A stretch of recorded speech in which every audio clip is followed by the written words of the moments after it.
हरे कृष्णा। प्रत्येक वर्ष फाल्गुन मास के शुक्ल पक्ष में आती है एक विशेष रंग भरी एकादशी, जिसे हम आमलकी एकादशी के नाम से जानते हैं। ये एकादशी एक ऐसी पवित्र एकादशी तिथि है जिसका वर्णन हमारे शास्त्रों और ग्रंथों में विशेष रूप से किया गया है।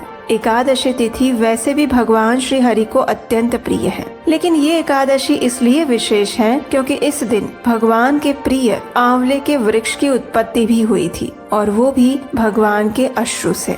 इस एकादशी को रंग भरी एकादशी के नाम से भी जाना जाता है क्योंकि ये होली से पहले आने वाली एकादशी है, और इसी एकादशी के दिन वृंदावन के अधिकतर मंदिरों में भगवान को होली खिलाई जाती है। लेकिन इस बार आने वाली ये आमलकी एकादशी को लेकर कुछ संशय है कि आखिर इस एकादशी का पालन हमें 9 मार्च को करना है या फिर 10 मार्च को। और इसका कारण ये है कि 9 मार्च को प्रातः काल में ही ये एकादशी आरंभ हो जा रही है, इसलिए कई स्थानों पर ये सुनने को मिल रहा है कि आप 9 तारीख को भी इसका पालन कर सकते हैं। लेकिन हमारे शास्त्र क्या कहते हैं? क्या वास्तव में हमें इस एकादशी का पालन 9 तारीख को करना है या फिर 10 तारीख को? और इसके पीछे का पौराणिक और शास्त्रिक प्रमाण क्या है? इन सभी बातों पर आज हम चर्चा करेंगे इस वीडियो में। अगर आपके मन में भी ये संशय है कि आखिर इस एकादशी का पालन कौन से दिन करना है, तो ये वीडियो आप अवश्य सुनिएगा। आज के इस वीडियो में हम आपको बताएंगे कि इस बार आने वाली आमलकी एकादशी का पालन हमें कौन से दिन करना है, इस दिन के विशेष शुभ मुहूर्त कौन से हैं, अगले दिन पारण करने का समय क्या है, और ये एकादशी इतनी विशेष क्यों है। इन सभी बातों पर आज के इस वीडियो में हम चर्चा करने वाले हैं, तो अंत तक इस वीडियो को अवश्य देखिएगा, और अगर अच्छा लगे तो बाकी सभी लोगों से भी शेयर कीजिएगा।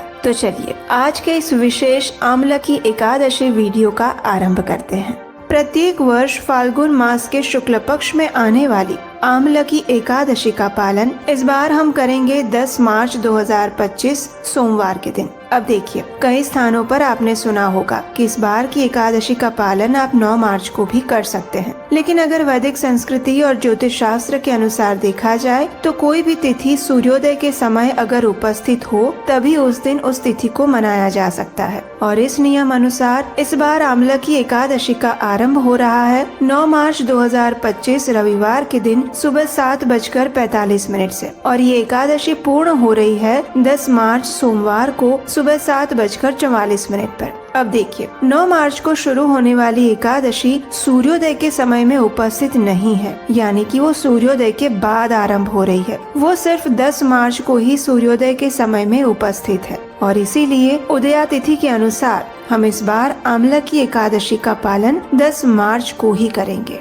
चलिए अब देखते हैं कि 10 मार्च को शुभ मुहूर्त कौन कौन से हैं। 10 मार्च आमलकी एकादशी के दिन प्रातः ब्रह्म मुहूर्त का समय रहेगा 5:07 और सूर्योदय होगा 6:43 पर। इस दिन प्रातः काल में पूजा का समय 5:07 से लेकर 6:43 तक, और संध्या काल की पूजा का समय रहेगा शाम 6:27 से लेकर 7:39 तक। सूर्यास्त का समय है शाम 6:31 पर, और चंद्रोदय होगा 2:51 पर। इस दिन राहु काल का समय रहेगा सुबह 8:05 से लेकर 9:34 के बीच में। इस समय के दौरान आप भगवान की पूजा अर्चना नहीं कर सकते, इसलिए प्रातःकालीन सेवा पूजा सुबह 8:05 से पहले ही पूर्ण कर ले। लेकिन इस समय में आप अधिक से अधिक हरे कृष्ण महामंत्र का जप कर सकते हैं, भगवत गीता, श्रीमद् भागवतम ग्रंथों का अध्ययन कर सकते हैं, भगवान की कथा और कीर्तन का श्रवण कर सकते हैं। इस दिन अभिजीत मुहूर्त का समय रहेगा दोपहर 12:08 से लेकर 12:55 के बीच में।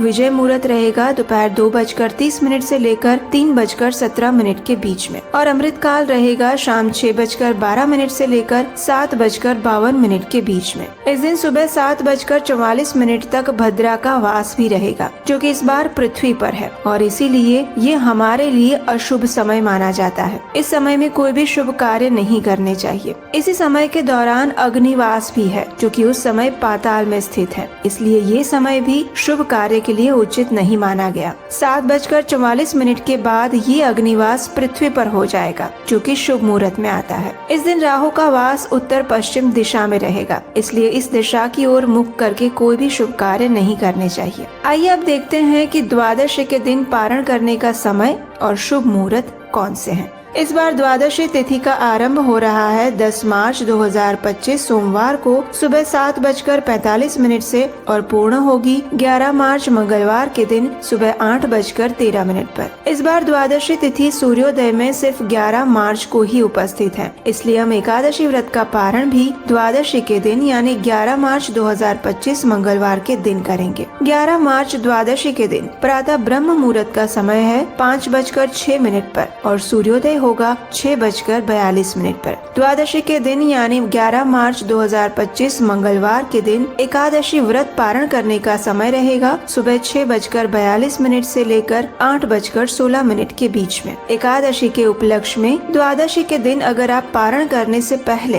कुछ दान देना चाहते हैं तो दान देने का ये उपयुक्त समय रहेगा सुबह 5:06 से लेकर 8:16 के बीच में। एकादशी का पारण निर्धारित समय के अंदर करना अत्यंत आवश्यक है। अगर हम ऐसा नहीं करते हैं तो हमारा एकादशी व्रत पालन अधूरा रह जाता है और उसका संपूर्ण फल नहीं मिलता। इसलिए ध्यान से निर्धारित पारण समय के अंदर ही एकादशी व्रत का पारण और दान कर देने चाहिए। इस बार 11 मार्च को विशेष सर्वार्थ सिद्धि योग भी बन रहा है। ये एक अत्यंत शुभ योग है जिसका अर्थ है सभी कार्यों की सिद्धि के लिए अनुकूल समय। ये योग पंचांग में बताए गए विशेष ग्रह नक्षत्रों और वारों के संयोग से बनता है। जब ये योग बनता है तो इसे किसी भी शुभ कार्य की शुरुआत के लिए अत्यंत लाभकारी माना जाता है। इस योग में कोई भी शुभ कार्य की शुरुआत करनी चाहिए और विशेषतः दान देने के लिए और सेवा कार्य करने के लिए ये योग अति उत्तम माना गया है। द्वादशी पर ये योग सुबह 6:36 से लेकर 12:51 तक रहेगा। इसलिए आप एकादशी के पारण के उपलक्ष्य में अगर दान देना चाहते हैं तो भी इस समय के अंदर में दे सकते हैं। इसी द्वादशी के दिन हमारे महान आचार्य श्री माधवेंद्र पुरी का तिरोभाव दिवस भी आ रहा है। ये वही आचार्य हैं जिनके लिए स्वयं भगवान ने खीर चुराई थी और आज भी उड़ीसा में उनका जो मंदिर है वो खीरचोर गोपीनाथ के नाम से प्रख्यात है।